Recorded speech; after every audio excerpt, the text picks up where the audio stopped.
I'm sorry about that, guys. I had a call coming from my dad.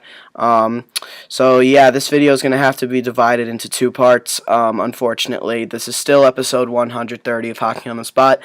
But as I was saying before, I was interrupted by my dad. um, if James Neal was healthy for a full season, we're talking another possible 40-goal season for James Neal this year. Maybe to go a little less, maybe 35, 37 goals. But I think if he had been healthy and had not been suspended for so long, he would have had a much better year. That much is obvious, I think. So I think that the change going in Nashville, this is a team that's heading in a completely different direction. And they needed an offensive player. This is the first real offensive player that they're getting since they had guys like Paul Kariya and J.P. Dumont. They haven't been an offensive team in a long time. And Nashville, they're looking to get back in the playoffs, and they're hoping that the acquisition of James Neal can help them. We'll see, though. We'll see. But going the other way, Pittsburgh actually getting a couple really good depth players in Patrick Hornquist and Nick Spaulding. Hornquist played 76 games this past year, 22 goals, 31 assists, 53 points, +1, 28 penalty minutes, and 248 shots on goal. So he was very good during the regular season, and he's a two-way player. He can also play very well defensively. He kills penalties and plays the power play. Very good wrist shot. So they're getting a good player here with Patrick Hornquist. And Nick Spaulding, he's a young player on the rise at 25 years of age. 13 goals, 19 assists, 32 points, +2, 14 penalty minutes, 85 shots on goal this past year in 71 games.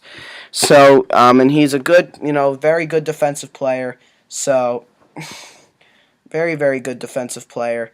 So, a good acquisition by the Pittsburgh Penguins to get those two players. Moving on now. After that, bunch of draft pick trades. Nothing really too important. Just draft pick trades until the Vancouver Canucks would then be added again, acquiring forward Lyndon Vay from the Los Angeles Kings in exchange for a second-round pick, the 50th overall pick. Lyndon Vay was one of the top prospects in the Los Angeles Kings system, and he's a guy who could very well be ready for the NHL very soon, as soon as this year.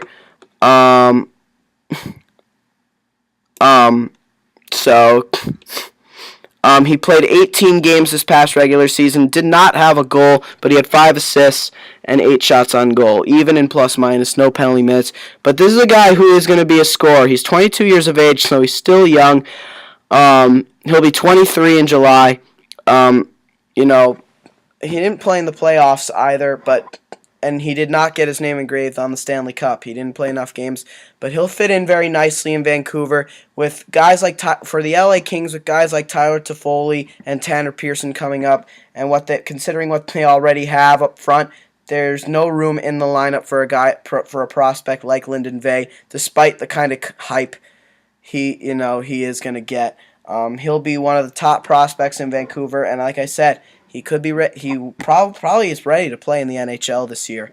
So good acquisition by the Vancouver Canucks as they continue on in their development.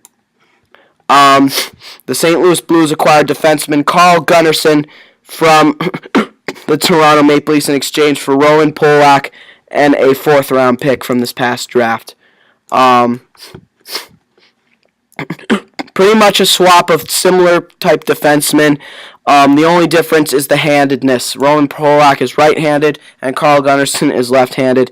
Roman Polak, very good last year. He is a shutdown defenseman. He played 72 games last year, 4 goals, 9 assists, 13 points, but again, he's not a scorer on the blue line. +3, 71 penalty minutes, 83 shots on goal, and in the playoffs, he played 6 games, he got 1 assist, -3, 4 penalty minutes, 5 shots on goal. So he wasn't very good in the playoffs, but during the regular season, his whole entire career in St. Louis, he's been one of their better shutdown defensemen, and native of the Czech Republic, he's a top 6 player. He's a top 6 defenseman.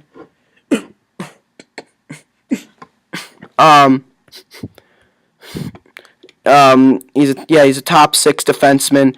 So yeah, just good to see Roman Polak, going somewhere new for a change. And then Carl Gunnarsson going the other way. It was the 94th overall pick that was traded, by the way. Carl Gunnarsson's still young. He's 27 years of age. He played 80 games this year, had 3 goals, 14 assists, 17 points, a plus 12 rating, only 34 penalty minutes, 48 shots on goal. So another shutdown type defenseman. But he can put up a little bit more offense than Roman Polak. Plus, he's a little younger than Polak. But his plus minus a plus 12. Very good shutdown defenseman. Very underrated player as well. I think the Blues may have gotten... Honestly, I personally feel like the Blues may have gotten the better of this trade here. I think getting Carl Gunnarsson is a great acquisition. But again, these are two similar players. Only Roman Polak is right-handed and Carl Gunnarsson is left-handed. But you throw that 94th overall pick in there, that could also change the complexion of the trade. And then the last trade that happened during the draft, the Calgary Flames acquiring forward Brandon Bollig from the Chicago Blackhawks in exchange for a third-round pick. Third-round pick may be a little high for a guy like Brandon Bollig.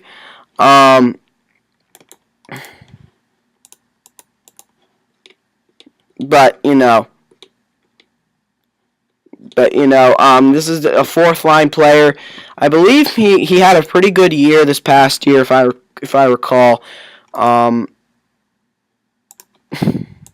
If I recall, he had a pretty good year for the Chicago Blackhawks. It was a breakout year for him, I'm pretty sure. And so as we check out the statistics for Brandon Bollig, he played a full 82-game season this year. He got his first NHL goals this year, 7 goals, 7 assists, 14 points, -1 rating, 92 penalty minutes, 109 shots on goal. And he threw 15 playoff games, 1 assist, -6, 16 penalty minutes, 8 shots on goal. Native of St. Charles, Missouri. He's 27 years of age, though, an undrafted player. And he's a fourth-line player. He's not going to be anything more than that, but it adds some physicality to the Flames, a big body as well.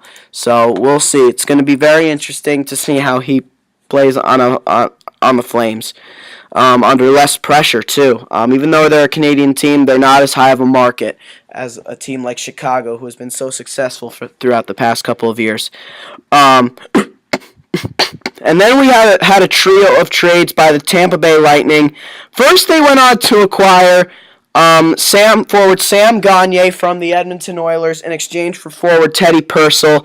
But Gagner did not only stay a member of the Lightning for a few hours, as then both he and forward B.J. Crombeen were dealt to the Arizona Coyotes for a 6th-round pick in 2015. Don't really understand that too much. I think the draft pick that they could have gotten could have been much higher. And then they also sent forward Nate Thompson to the Anaheim Ducks for 2 draft picks in 2015, a 4th-round pick and a 7th-round pick. So they got more picks and a higher pick for that one 4th-line player instead of those 2 players going to Arizona, including a possible second-line center. So first I want to talk about the Oilers real quick and what they get in Teddy Purcell. He had a rough year last I'm pretty sure. He had a decent year, I guess. 12 goals, 30 assists, 42 points, -3 rating, only 14 penalty minutes, and 157 shots on goal. And through 4 playoff games this year, 1 goal, -2, 9 shots on goal. So he had a pretty good year last year, I guess. It's a solid year, not his best year. But the Oilers get themselves a guy who is a proven top 6 forward. But he'll be playing on the 3rd line. It's a top 6 forward playing on the 3rd line. And he's 28 years of age, undrafted.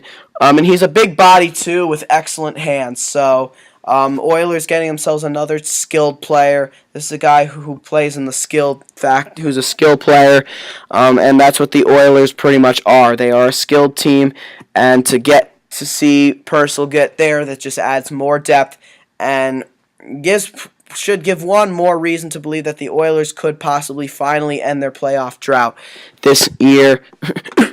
And then, of course, you talk about Sam Gagner and B.J. Crombeen. B.J. Crombeen is a fourth-line player, so not too much to talk about with him. American-born Canadian. Last year, 55 games, 3 goals, 7 assists, 10 points, -2, 79 penalty minutes, 60 shots on goal. Only 2 playoff games played, -1, only 1 shot on goal. So this is a fourth-line player. And a depth player as well, who with some good speed can kill penalties. That's what the kind of style that the Coyotes do play. So they're getting themselves a player who fits their system. And then Sam Gagner, what he could have brought to the Lightning and what he does bring, will bring to the Coyotes. He will be the Coyotes' second-line center with Mike Ribeiro being bought out. He was the 6th overall pick back in 2007. I personally don't think he's really lived up to his draft status. Only 10 goals last year in 67 games, 27 assists, 37 penalty minutes, 37 points, 41 penalty minutes, 143 shots on goal, but a -29, which is horrendous, although one could argue that he was playing on a horrible team in Edmonton, so maybe the change of scenery will get his career in shape. Who knows? He's only 24 years of age, though, so he's still got a few years to really prove himself. Maybe the change of scenery will help him, but this is a guy with great hands, great passing ability, just like Mike Ribeiro, though not as consistent with the points as Mike Ribeiro. But hopefully the change of scenery will help. And if the Coyotes, by chance, are able to bring back a guy like Radim Vrbata, which they would not rule out the option of doing, I think the chemistry that could be between Vrbata and Gagner could be very good. So I think the Coyotes are getting themselves a good player here. I think by the Lightning only getting a 6th-round pick out of this, I don't know what Steve Yzerman is thinking here. I can understand he's trying to free up some space to probably make a huge move or develop within their system. But to only get a 6th-round pick, you could get something much higher than that. Or maybe another draft pick. I think this was a foolish move on the part of Steve Yzerman. But then we talk about the other trade he made, Nate Thompson going to the Anaheim Ducks. This was another necessity that needed to be filled by the Anaheim Ducks, a 4th-line center with Nick Bonino gone, and also the announcement that they would not bring back Saku Koivu. They needed a 4th-line center, and Nate Thompson, at 29 years of age, another 2003 draft pick, actually, a 6th-rounder, 183 overall by the Boston Bruins from Anchorage, Alaska. This is a guy who will give them that 4th-line center, but he's a 4th-line center who doesn't take that many penalties. He played 81 out of 82 games last year, and he had 9 goals, 7 assists, 16 points, including a couple shorthanded goals, a +3 rating, only 27 penalty minutes, and 105 shots on goal. So this is a guy, who's more of a defensive forward, doesn't take a lot of penalties, but he played all 4 of the Lightning's playoff games last year, not a single point, only 4 shots on goal, and a -1 rating. So, offensively, he had a good year last year. Career-wise, plus-minus is not great for him, but the Lightning had some bad teams over the past few years, so which is kind of understandable. But he'll be a good penalty killer for the Ducks, for sure. So, he'll be a good penalty killer for the Ducks, and they should be really happy to have this guy. He'll be fit very nicely under Bruce Boudreau's system, for sure. And you got to think now all they got to do is sign Matthew Perreault. He's a restricted free agent, and their center core will be complete. So good job by the Anaheim Ducks. Bob Murray having a fantastic offseason. And then the final trade so far, a trade that happened today. The Colorado Avalanche acquired veteran forward Daniel Briere from the Montreal Canadiens in exchange for forward P.A. Parenteau and a 5th-round pick in 2015. I think the draft pick, throwing that in there, is a little much, with Briere being 36 years of age. In a year that really wasn't considered a great year for him. He played 69 games for Montreal, but he only had 13 goals and 12 assists, 25 points. He had a +1 rate. He was a plus player, +1, 30 penalty minutes, and 118 shots on goal. But he was playing on the 4th line. Although he did play pretty solid in the playoffs. In 16 games, 3 goals, 4 assists, 7 points, -1 rating, 4 penalty minutes, and 20 shots on goal. But this is what Danny Briere is. This is a player who is built for the playoffs. He's a playoff performer, and that's why the Avalanche wanted him. A veteran player who could show the youngsters the right way, who could bring all those youngsters in the right direction. He's 36 years of age, and he'll play very well in the playoffs. That's why they brought in Briere, but he's a playmaker. This is a guy who is a playmaker more than anything, and he's got a lot of skill in the tank. He's small, 5'9", 174 pounds. He's a right-handed shooter, though, and he's very good at winning faceoffs. He can play center or right wing, whatever asked to do. So we'll see, though. We'll see what happens with the Colorado Avalanche situation. And this is a good player, especially if Paul Stastny does in fact leave. Danny Briere can take his spot on that second line. So we'll see. Going to be an interesting offseason. Going to be an interesting offseason for the Avalanche. And then going the other way, P.A. Parenteau, Pierre Alexander Parenteau. He didn't fare much better last year for the Avalanche. He played 55 games. He played 55 games and only had 14 goals, 19 assists, 33 points, a +3 rating, 30 penalty minutes, and 110 shots on goal. So he didn't have the same kind of year as he had in the lockout shortened year. And instead, he was injured for a lot of the season, and in the playoffs, he played all 7 games, only 1 goal and 2 assists for a combined 3 points, an even rating in plus-minus, only 2 penalty minutes, and 17 shots on goal. So for Parenteau to go to a high market like Montreal after having a bad year, that's a little risky. But if he does have a comeback year, then that makes Montreal the team in favor of this trade. But he is a guy who possesses skill. He's 31 years of age, great hands, great passing ability. He's a playmaker without a doubt. So we'll see how this trade works out for both of these teams. And that's pretty much what the offseason has looked like so far. There's been no other updates so far as I quickly check before I cut out this video. Once again, guys, I'm sorry for the interruption.